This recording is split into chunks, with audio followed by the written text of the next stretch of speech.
Welcome back to the English Podcast Daily with Peter. I am your host, and today we're tackling something that frustrates almost every English learner: vocabulary. You know the feeling, right? You study a list of 50 new words, you memorize them, you feel great, but then a week later, you can't remember a single one. Or worse, you recognize the word when you see it, but you can't use it in a conversation. It's like your brain is a leaky bucket. No matter how many words you pour in, they just drain out the bottom. Well, today we're going to figure out why that happens and how to actually build vocabulary that sticks.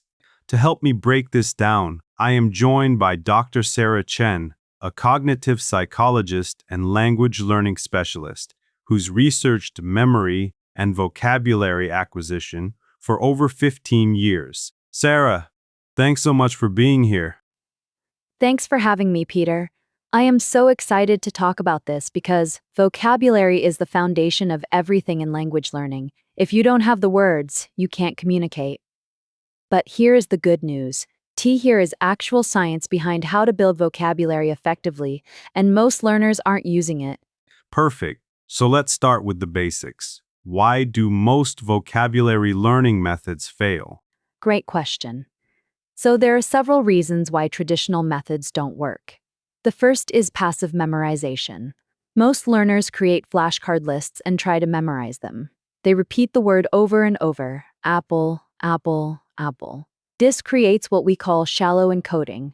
Your brain registers the word, but it doesn't create strong neural pathways. It's like writing something in pencil instead of pen. It's there, but it easily gets erased. So just repeating the word doesn't work? Not effectively, no. Your brain needs deeper processing. It needs to engage with the word in multiple ways. When you just repeat it, you are only engaging one part of your brain. But when you use the word in context, connect it to other words and use it in different ways, you are engaging multiple parts of your brain.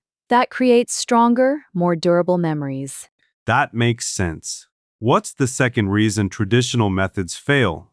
The second is lack of context. Most learners learn words in isolation. They learn apple as a noun that means a red fruit, but they don't learn how it's used in sentences. They don't learn the different contexts where you'd use this word. They don't learn collocations, which words go together with apple.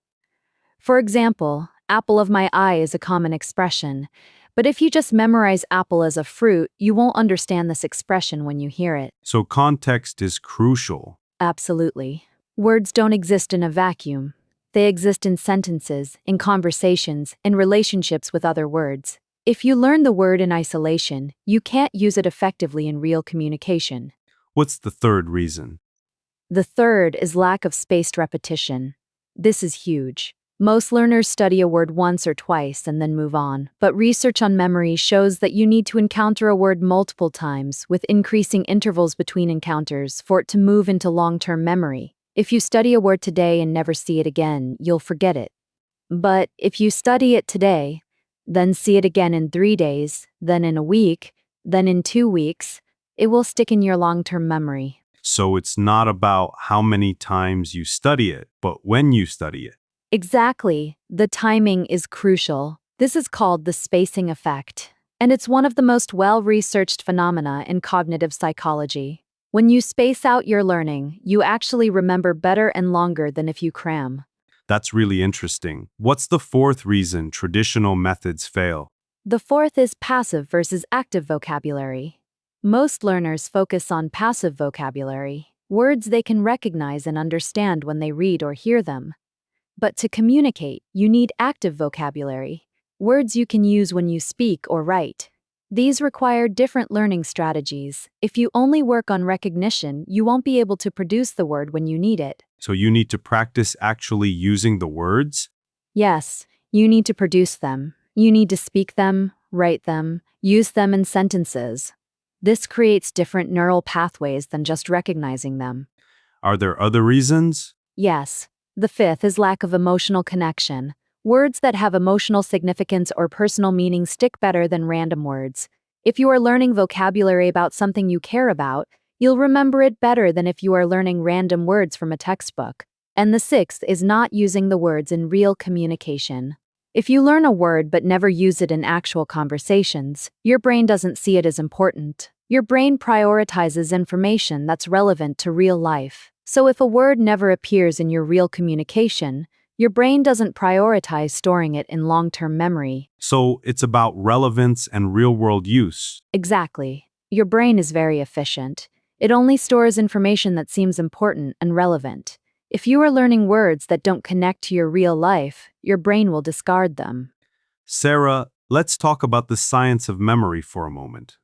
How does memory actually work? Great question. So, memory has three stages: encoding, storage, and retrieval. Encoding is when information enters your brain. When you see or hear a word, your brain encodes it. But not all encoding is equal. Shallow encoding, like just repeating a word, creates weak memories. Deep encoding, like thinking about the meaning, connecting it to other words, using it in context, creates strong memories. Storage is when the memory is maintained in your brain over time. This is where spaced repetition comes in. Each time you encounter a word, the memory trace gets stronger. Retrieval is when you access the memory. This is where active practice comes in. If you practice retrieving a word, by using it in a sentence or answering a question about it, you strengthen the memory. So all three stages are important. Absolutely. And most learners only focus on encoding. They study the word once and that's it. But to build vocabulary that sticks, you need to work on all three stages. Can you give us an example of how this works? Sure. Let's say you want to learn the word serendipity, finding something good by chance. Shallow encoding. You look at the word, read the definition, and repeat it. Serendipity, serendipity, serendipity. Deep encoding. You think about what serendipity means. You think about a time when something good happened by chance in your own life. You think about how it relates to other words like luck, coincidence, fortune. You use it in a sentence. Meeting my best friend was pure serendipity. You think about collocations. Pure serendipity. Fortunate serendipity. By serendipity. Then, for storage, you encounter the word again in 3 days. You see it in a sentence in an article. You think about it again. Then you see it in a week, then in 2 weeks. Each time, the memory gets stronger. And for retrieval practice, you use the word in a conversation. You write a sentence with it. You answer questions about it. Each time you retrieve it, the memory gets stronger. So deep encoding, spaced repetition, and retrieval practice are the keys. Exactly. And this is backed by decades of research. If you do these three things, your vocabulary will stick. That's really helpful. Now let's talk about how to actually apply this. Sarah, I want to talk about something called the forgetting curve. Can you explain what that is? Oh yes, the forgetting curve. This is a concept developed by Hermann Ebbinghaus in the 1880s, and it's still incredibly relevant today. Basically, when you learn something new, you forget it very quickly if you don't review it. On the first day, you might forget 50% of what you learned. By the end of a week, you might forget 70% or more.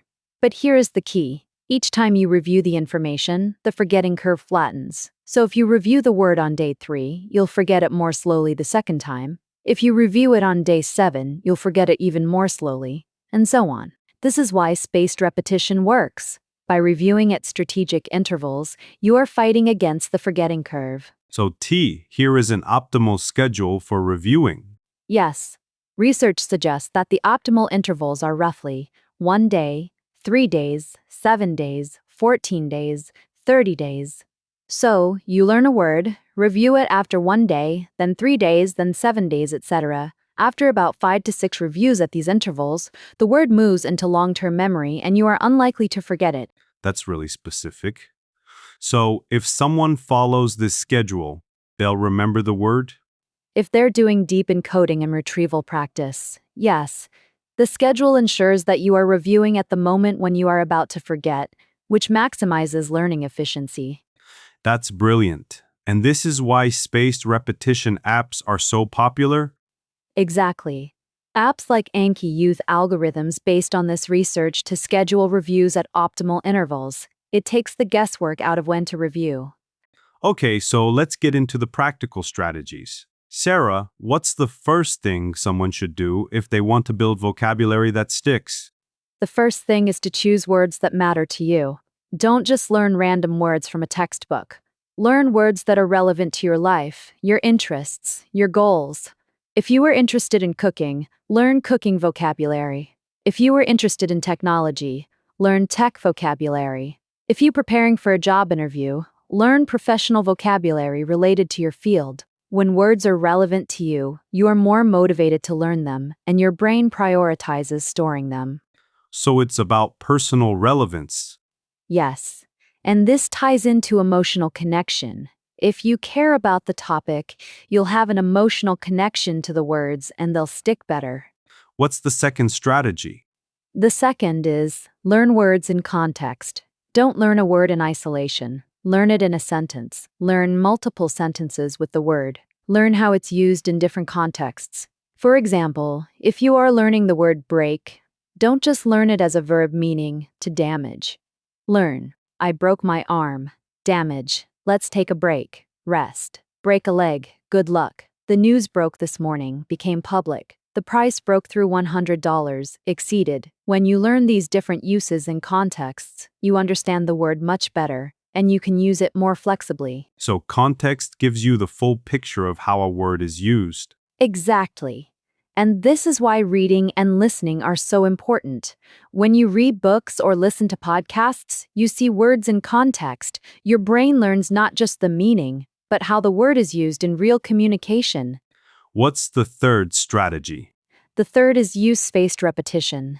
As we discussed, you need to review words at strategic intervals. The easiest way to do this is to use a spaced repetition app like Anki or Quizlet. But even if you don't use an app, you can do it manually. Keep a notebook of new words.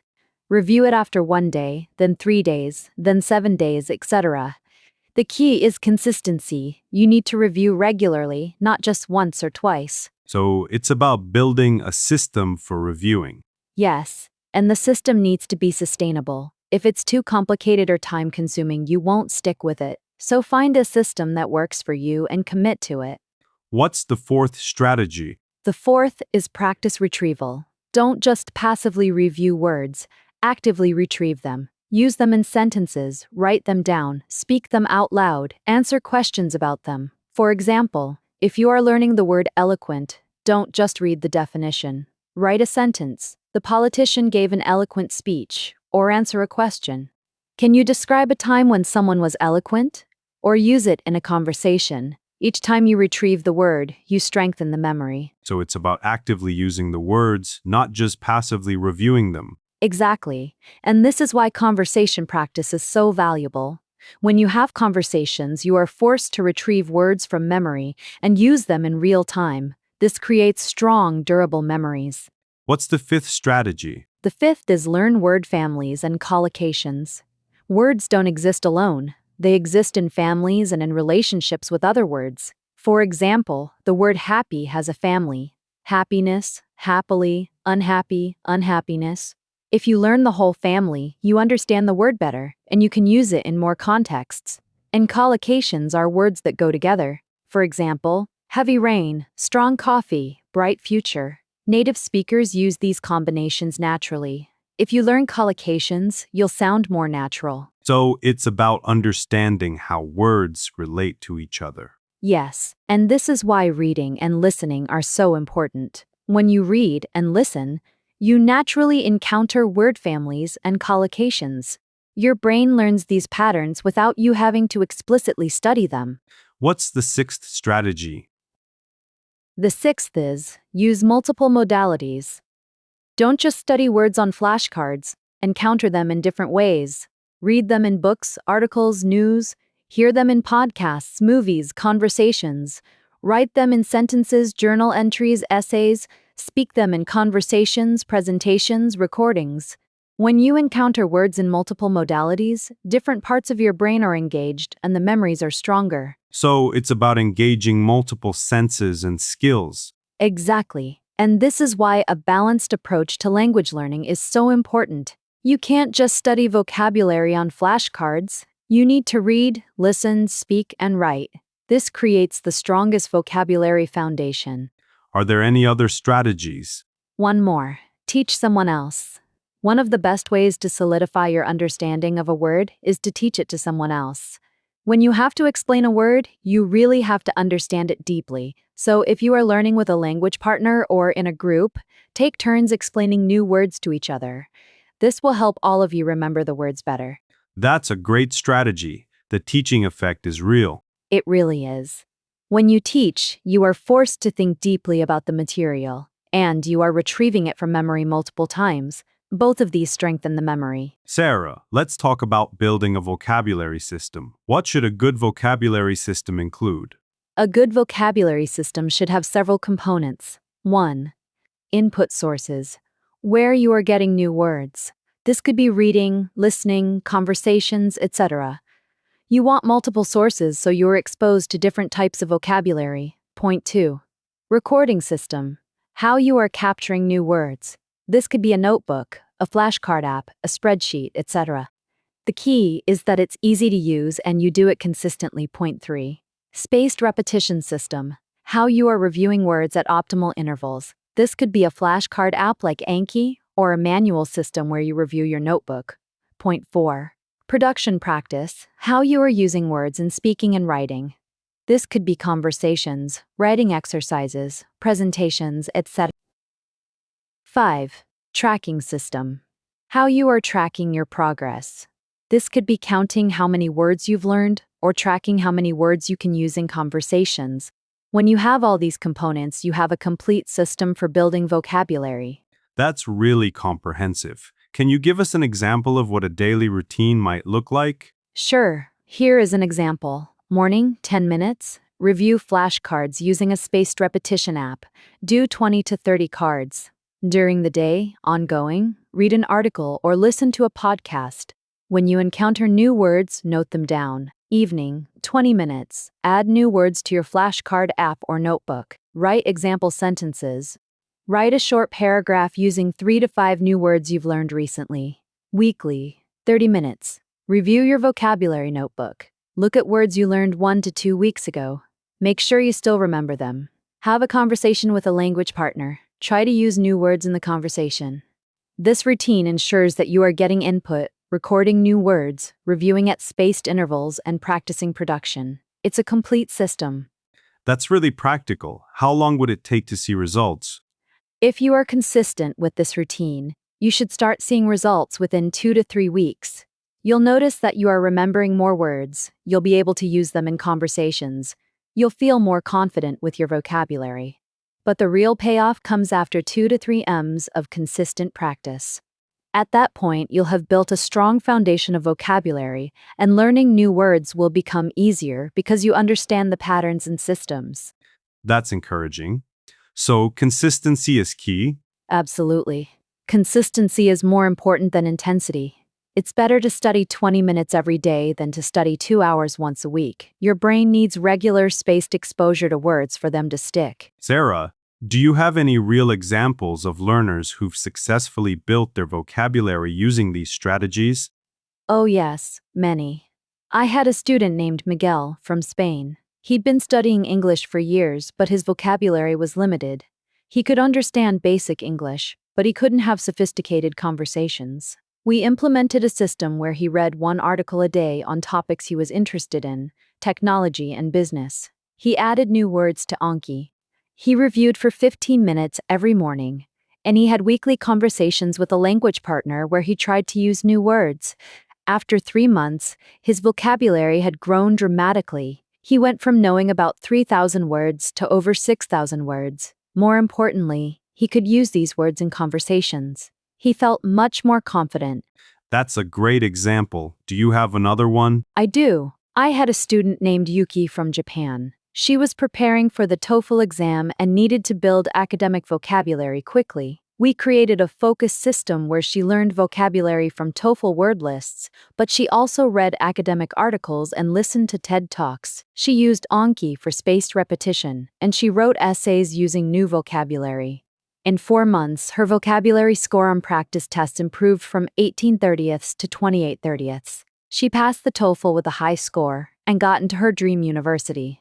These are amazing results. It really shows that the system works. It does.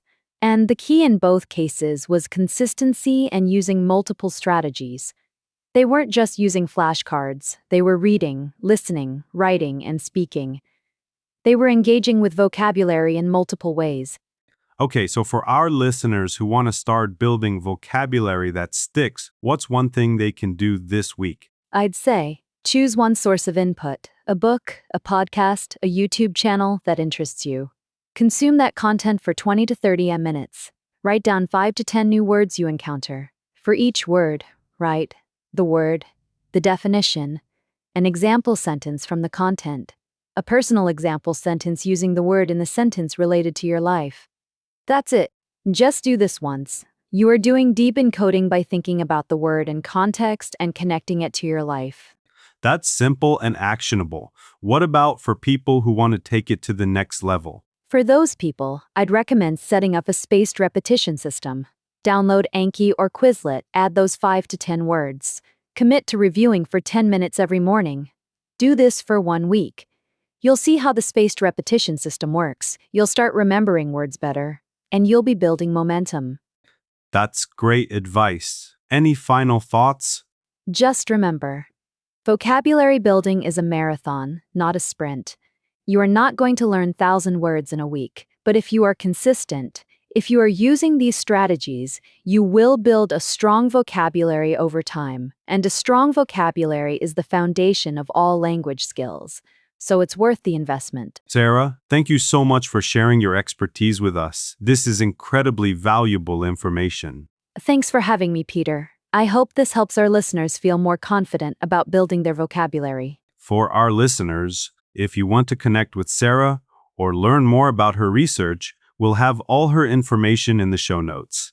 And if you found this episode helpful, please share it with someone who's struggling with vocabulary. Thanks for listening to the English Podcast Daily with Peter. I am Peter, and I'll see you in the next episode.